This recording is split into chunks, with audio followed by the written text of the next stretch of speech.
넘어가시도록 하겠습니다. 네, 2번 같이 보시겠습니다. 다음 중 본격적인 프랑스식 정원으로서 루이 14세 당시의 니콜라스 푸케와 관련 있는 정원은, 니콜라스 푸케는 뭐 국무총리급 정도 되는 관료라고 알고 계시면 되겠습니다. 루이 14세 밑에 국무총리급 되는 관료였는데, 이 푸케가 소유한 정원이 보르비공트가 있었습니다. 보르비공트가 답이 되겠고요. 이 보르비공트를 보고 루이 14세가 질투심에 나는 저것보다 더 크고 웅장한 것을 만들어 달라 해서 베르사유 궁전이 만들어지게 되는 것입니다. 참고로 알고 계시면 되겠습니다. 네, 다음 4번 문제 보시겠습니다. 다음 중 정원에서의 눈가림 수법에 대한 설명으로 틀린 것은? 눈가림 수법이라는 문제가 나왔는데요. 이런 것은 정원을 더 넓고 깊어 보이게 하는 수법으로 착영이랑 비슷한 요소라고 보시면 되겠습니다. 정원을 완전 막지도 않고 완전 뚫리지도 않는 그런 형태로 조성하는 것인데요. 틀린 것은 1번부터 보시겠습니다. 좁은 정원에서는 눈가림 수법을 쓰지 않는 것이 더 넓어 보인다. 이것이 답입니다. 눈가림 수법은 대표적으로 정원을 넓게 보이게 하는 수법 중에 하나라고 알고 계시면 되겠습니다. 2번 눈가림은 변화와 거리감을 강조하는 수법이다. 그렇죠. 배경과 이런 조화를 써서 변화, 거리감을 강조한다. 3번 이 수법은 원래 동양적인 것이다. 맞는 얘기고요. 4번 정원이 한층 더 깊이가 있어 보이게 하는 수법이다도 맞는 설명입니다. 네, 다음 6번 보시겠습니다. 색상에 대해서 나왔는데요. 작은 색경본을 보고 색을 선택한 다음 아파트 외벽에 칠했더니 명도와 채도가 더 높아져 보였다. 더 선명하고 더 밝아 보였다는 얘기입니다. 이러한 현상은 무엇이라고 하는가? 작은 색상보다는 면적이 큰 색상에서 명도와 채도가 더 높아져 보이는 현상, 이것을 면적 대비라고 하죠. 답은 3번이 되겠고요. 색상 대비에는 종류가 여러 가지 있습니다. 색상 대비는 서로 다른 색상 차이를 이용해서 대비 효과를 주는 것이고, 설명과는 거리가 멀죠. 한난 대비는 차가운 색과 따뜻한 색을 인접해서 사용하면 차가운 색은 더 차게, 따뜻한 색은 더 차갑게 보인다는 그런 개념이고요. 보색 대비는 보색이라는 개념은 알고 계셔야 합니다. 색상환이 있었는데요. 색상환, 빨간색이 있었고 그 맞은편에는 청록색이 있었죠. 노란색이 있고 그 맞은편에는 주황색이 있습니다. 보라색이 있습니다. 이런 식으로 서로 마주보고 있는 사이에 그 색상 간의 관계를 보색이라고 합니다. 색상 안에서 마주보고 있는 색상 혹은 아주 반대적인 성질을 가진 색상, 이런 것들을 보색이라고 하는데, 이렇게 반대적인 요소를 같이 써서 각자가 더 도드라져 보이게 하는 그런 대비 방법을 보색 대비라고 한다. 같이 꼭 알아두시면 좋겠습니다. 네, 다음 8번 보시겠습니다.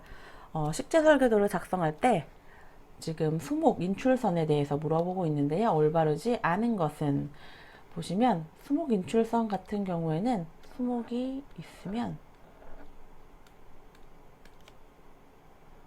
이렇게, 이 밑에는 관목이 있으면 이렇게 나타냅니다.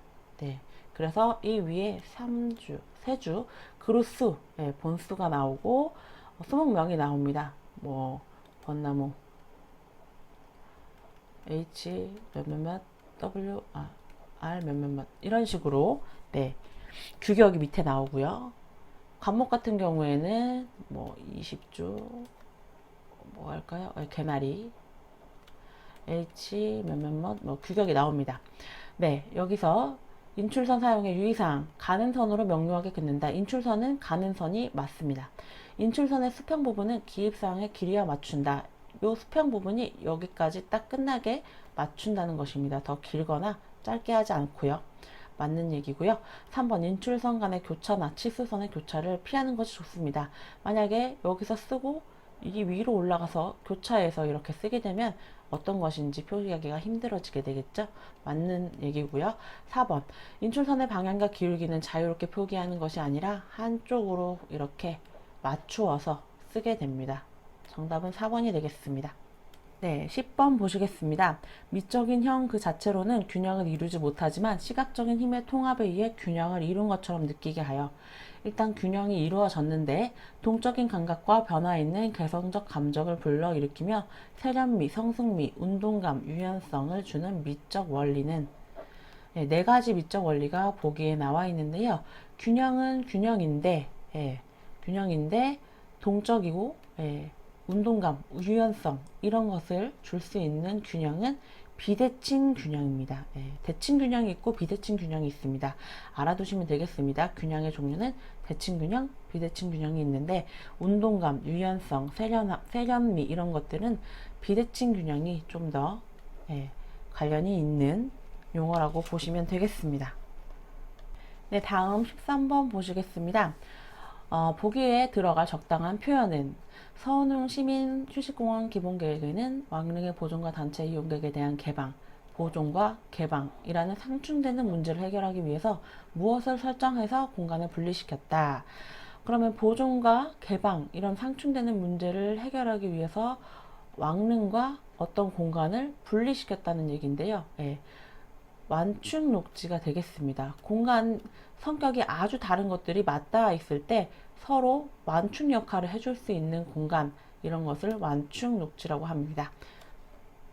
네, 다음 15번 보시겠습니다. 창덕궁 호원 내 옥류천 일원에 위치하고 있는 궁궐 내 유일한 초정은 초정이라고 하는 것은 초가지붕의 정자를 말합니다. 이 중에서 답은 청이정이고요.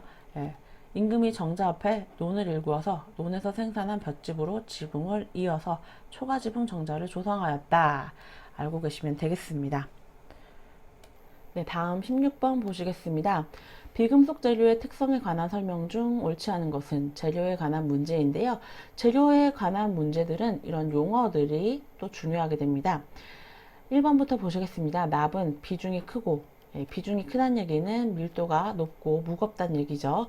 연질이며 물러질 수 있으며 전성, 연성이 풍부하다. 전성은 금속 재료만의 특징입니다. 얇게 박으로 펴질 수 있는 그런 성질을 얘기하고요. 연성, 늘어지는 성질을 얘기합니다. 전성, 연성이 풍부하다. 맞는 설명이 되겠고요. 2번, 알루미늄은 비교적 비중이 작고 가벼운 금속이죠.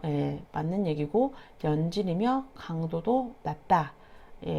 연질, 물러질 수 있고 강도도 낮다. 절대적인 강도는 낮고 비중에 비한 강도는 높다라고 알고 계시면 되겠습니다. 맞는 설명이고요. 3번 아연. 아연은 주로 도금용에 많이 쓰입니다. 산과 알칼리에 강하기 때문이고요. 공기중 및 수중에서는 내식성이 작다. 이 얘기가 틀립니다. 내식성이 강해서 관, 철판, 철사, 못 이런 도금에 많이 쓰이게 됩니다. 그래서 우리가 쓰는 철사 같은 거에 음색을 띠게 되는데 아연 도금이라고 알고 계시면 되겠습니다.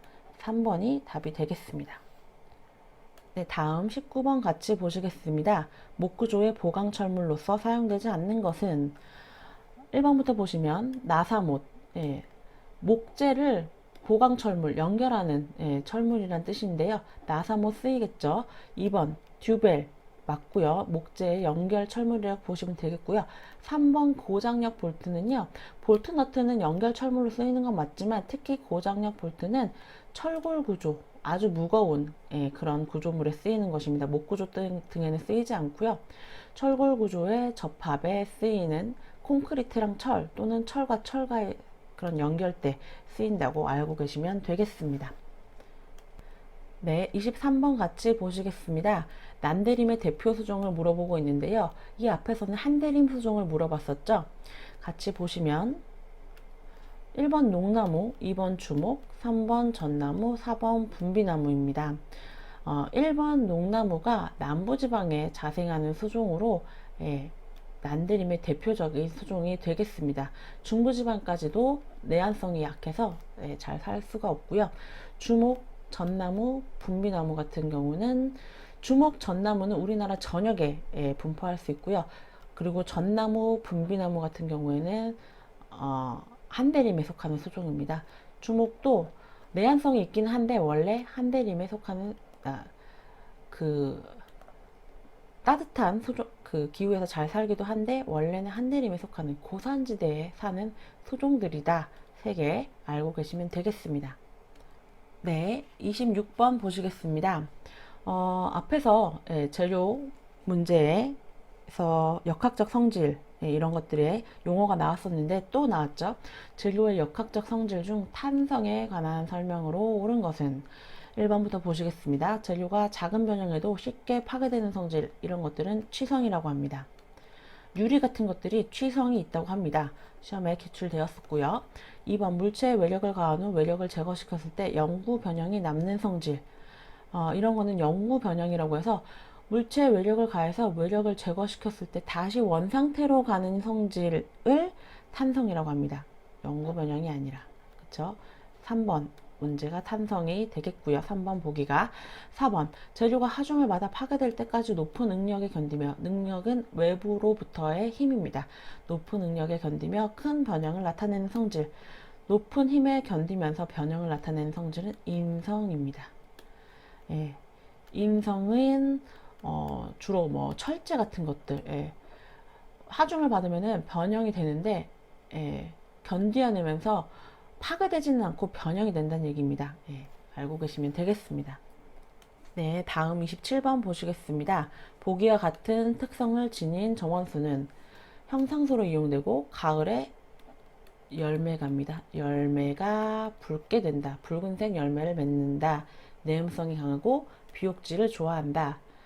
여기서 형상소로 이용할 수 있는 것은 주목뿐입니다. 쥐똥나무, 화살나무는 울타리용으로 쓸 수 있는 그런 맹활력이 좋은 관목이지만 형상소 모양을 내기에는 부적당한 낙엽수들입니다.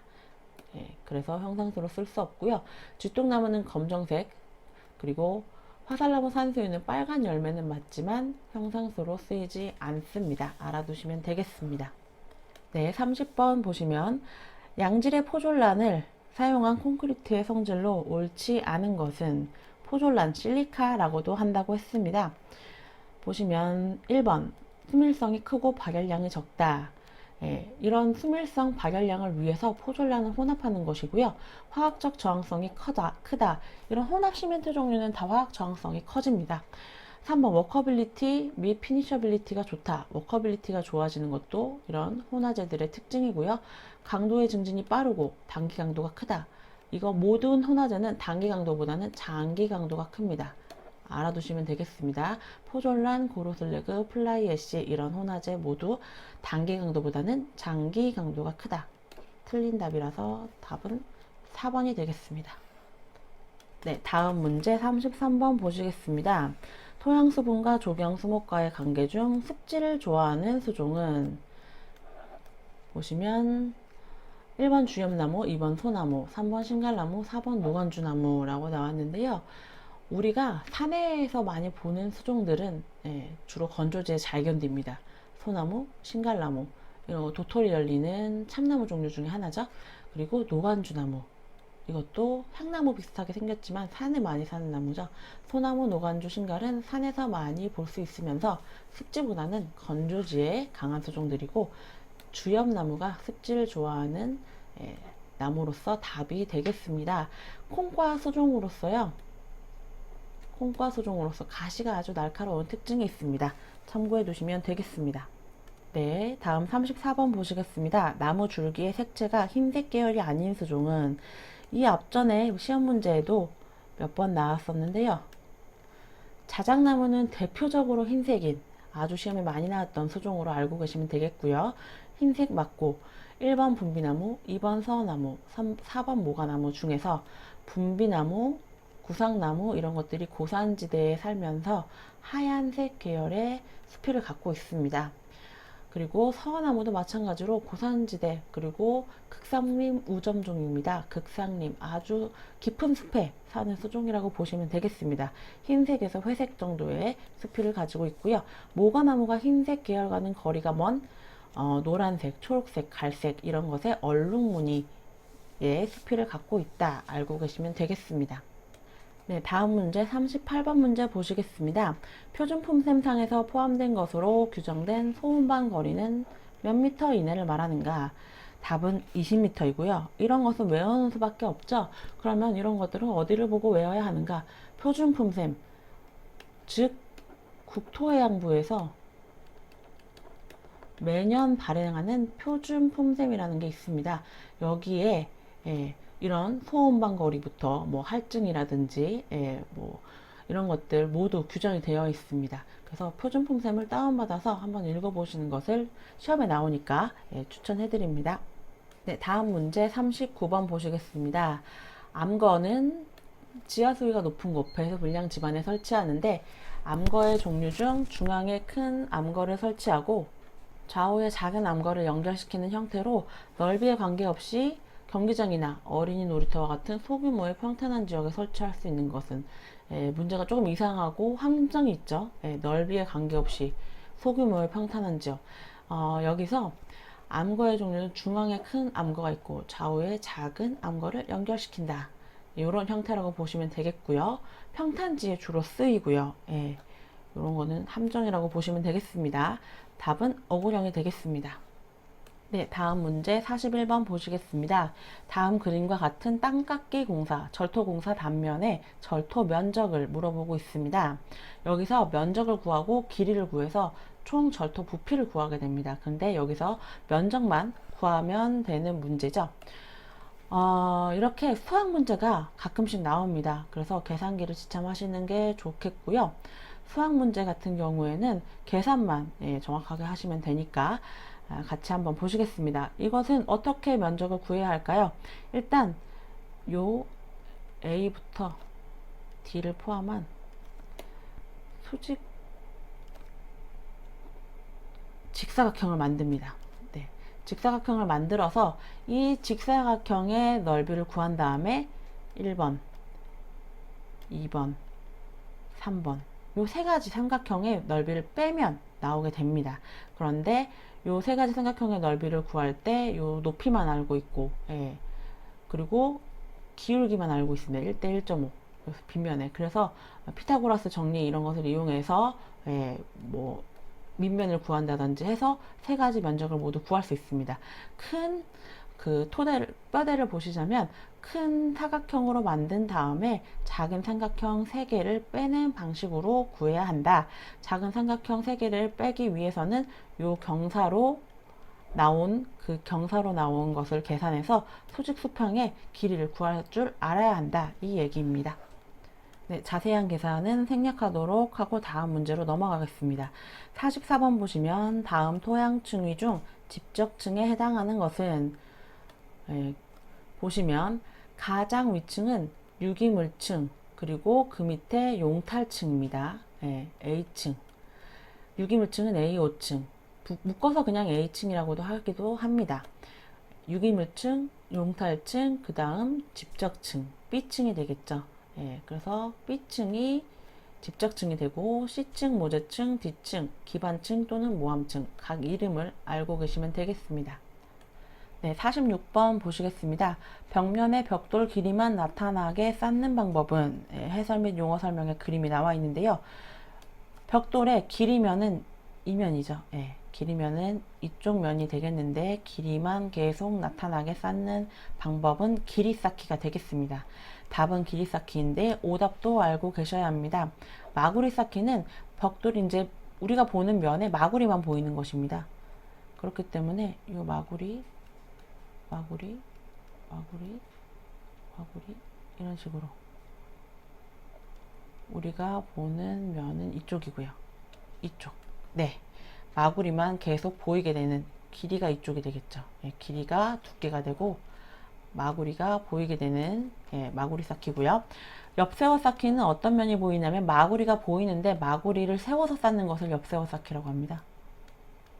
이런 식으로 층을 쌓을 때 여기가 두께가 있고 벽면이 우리가 보는 면 여기가 두께면인데 마구리를 길이가 마찬가지로 두께가 되겠죠. 마구리가 세워서 보이게 쌓는 것을 옆세워 쌓기라고 하고요. 네덜란드식 쌓기는 한 층에는 길이 한 층에는 마구리 한 층 길이 한 층 마구리 그리고 모서리에 칠호토막 들어가는 것이라고 보시면 되겠습니다. 네, 다음 50번 보시겠습니다. 토양의 물리성과 화학성을 개선하기 위한 유기질 토양 계량제는 어떤 것인가? 일단 물리성 개선이라는 것은 공극 이런 것들을 만들어서 공극의 크기를 다양하게 만들어서 미생물이 살게 하거나 어떤 소생물이 살게 하거나 해서 통기성이 좋아지거나 이런 개선을 할 수 있고, 화학성 개선은 유기질 물질을 같이 쓰기 때문에 유기질 물질을 씀으로써 그것이 부패되면서 미생물이 살면서 미생물이 여러 가지 물질을 분해하면서 양분을 만들어낼 수 있는 그런 좋은 환경이 되는 그런 것을 의미하고요. 유기질 토양 계량제, 여기서 펄라이트, 버미큘라이트, 피트모스, 제올라이트 이런 것들이 있는데, 펄라이트, 버미큘라이트, 제올라이트는 토양 계량제는 맞습니다. 하지만 유기 물질이 아닌 암석을 고온에 튀기거나 가공해서 만든 물질이라고 보시면 되겠습니다. 그래서 답은 3번 피트모스. 이것은 익기 말린 것으로 토양 계량제로 쓰이면서 유기질 토양 계량제이다 라고 알고 계시면 되겠고요. 펄라이트, 버미큘라이트, 제올라이트도 꼭 알고 계셔야 하는데, 토양의 화학성이라기보다는 물리성을 많이 개선시켜 줍니다. 통기력, 보수력 이런 것들을 많이 개선시켜 줄 수 있다 알고 계시면 되겠습니다. 네, 다음 문제 51번 보시겠습니다. 정원석을 쌓을 면적이 60제곱미터, 정원석의 평균 뒷길이가 50cm, 공극률이 40%라고 할 때 실제적인 자연석의 최적을 구해라. 역시 계산 문제인데요. 면적을 주고 뒷길이를 줬죠. 그럼 부피를 알 수가 있습니다. 이 부피의 계산을 한 뒤에 이 부피에서 공극률이 40%라고 하면 실적률, 실제적인 자연석의 최적은 60%, 실제 돌이 차지하고 있는 비율은 60%, 그 사이에 공기, 그 틈새가 40%라고 되는 것이죠. 요 총 부피의 60%가 자연석이 차지하고 있는 실적률이 되겠습니다. 60%를 곱하시면 되겠고요. 면적의 뒷길이를 곱하면 60 곱하기 0.5가 되겠고, 총 실적률인 0.6을 곱해서 총 18세제곱미터가 되겠습니다. 답은 3번이 되겠습니다. 네, 다음 60번 같이 보시겠습니다. 임해매립지 식재 집안에서의 조경 시공 시 고려해야 할 사항으로 가장 거리가 먼 것은, 요 해설 및 용어 설명이 좀 다른 부분이 나와 있죠. 지워주시면 되겠습니다. 과감하게. 상관이 없는 부분이고요. 임해매립지 식재 집안에서 조경 시공 시 식물을 심기 위해서는 어떤 것이 가장 중요하겠습니까? 보시면 1번 지화 수위 조정, 그리고 2번 염분 제거, 3번 발생 가스 및 악취 제거, 4번 배수관 부설입니다. 넷 다 중요한 요소인데, 그 중에서 가장 거리가 먼 것은 3번 발생 가스 및 악취 제거가 되겠습니다. 염분, 지하 수위 조절, 배수관, 이건 지하 수위 조정과 연관이 있겠죠. 같이 알아두시고, 가스 악취 제거는 임해매립지와는 거리가 멀다 알아두시면 되겠습니다. 네, 여기까지 관연도 기출문제 조경기능사 2013년 1회 2회 설명을 모두 마치도록 하겠습니다.